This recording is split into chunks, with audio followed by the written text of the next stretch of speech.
When a job is done right the first time, everybody wins. And that's exactly what you'll get with Harrell Construction. No job too large or too small. Give them a call, 660-464-1635.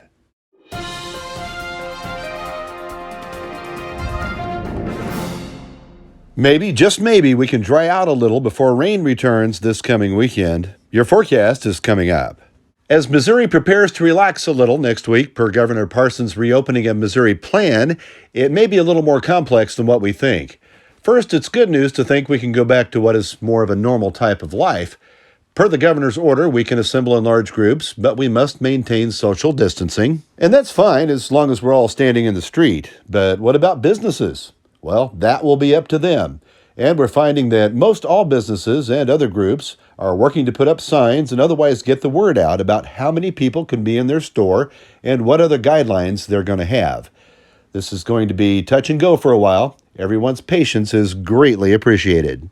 And along with that, Bates County Memorial Hospital is gearing up for the first phase of reopening of Missouri as well, as the stay-at-home order expires at midnight on May 3rd. The plans include more in-clinic visits to be available at the hospital, along with well-child visits to the Nursery Street Family Care Clinic. And it should be noted that all family care clinics will be opened as well, starting next week. And starting on May 4th, inpatient clinics will be open for oncology, endocrinology, cardiology, urology, and pain management. Likewise, telehealth video visits will continue to be available. Through all this, the hospital will continue to protect the safety of staff and patients, which means their no visitor policy will remain in place with a few exceptions.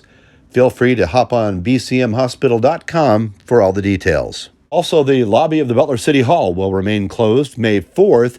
The council will decide during their meeting on May 5th when the lobby will again reopen.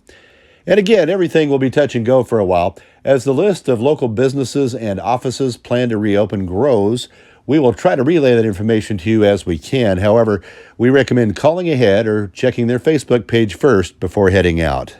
The Rich Hill City Hall will reopen on May 4th at 8 a.m. for regular business. They do encourage payments to be made by mail if possible. You can also do it online at richhillmo.com and over the phone at 417-395-2223. If you do plan to go to City Hall, social distancing rules will be in place, and only 2 people will be allowed in the lobby at one time. Likewise, Kern Center in Rich Hill will be open on a limited basis starting next week, 9 a.m. to 1 p.m. weekdays. Just a note, they will not be serving meals or holding large group gatherings and doing activities through the month of May. Hopefully, all that can resume in June. Also, bear in mind, the Rich Hill Family Medical Clinic is reopened. If you need to make an appointment or have questions, call 417-395-2150. And just for the record, no word yet from the Butler Senior Center regarding plans to reopen. We'll get that information out as soon as we receive it. The Western Missouri Antique Tractor and Machinery Association in Adrian is mulling over whether or not to plan their annual show this year. The event draws a lot of people from a lot of places, and consideration must be given with our current situation. Public input's encouraged. There'll be a meeting on May 7th at Frontier Village to hash it all out if you'd like to attend. Check their Facebook page for more details. A couple of Miami FFA members have received the highest state honor awards. Connor Tidman and Charles Johnson have received their FFA degree and joined some 988 other members throughout the state who also took the honor. Congrats, guys. Just a note, Hudson School has teaching positions open. They're seeking a teacher for their younger classrooms, kindergarten through 4th grade. Qualified applicants can get info by calling 660-476-5467. And not too far from the Hudson School, the Myers Cemetery Board in the Pleasant Ridge community is asking everyone to remove faded arrangements from the cemetery as soon as possible, with Memorial Day just around the corner. If you have questions, contact Gina at myers.cemetery@gmail.com. She can also assist if you'd like to make a donation. If you haven't got your stimulus money from Uncle Sam yet, well, hang in there. It appears to be coming in waves and will do so through early September. Those who filed using direct deposit will receive money first, deposited in your bank account. Checks will come later, hence the September reference. In the meantime, if you're still waiting, your best bet is to hit the irs.gov website and look for the Get My Payment tool. You'll be asked some basic questions and hopefully get some basic answers. If you've seen or heard about a string of lights passing through the nighttime sky, the first time you do, you'll think it's an alien invasion, as was the case with my teenage son.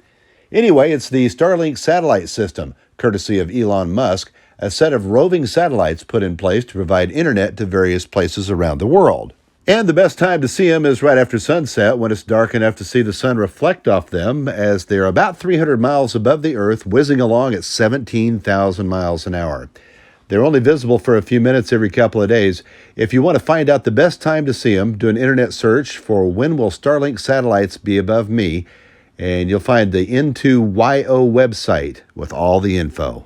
In obituary news, Darren Long, 54, of Butler, passed away April 27th at Kindred Hospital Northland in Kansas City.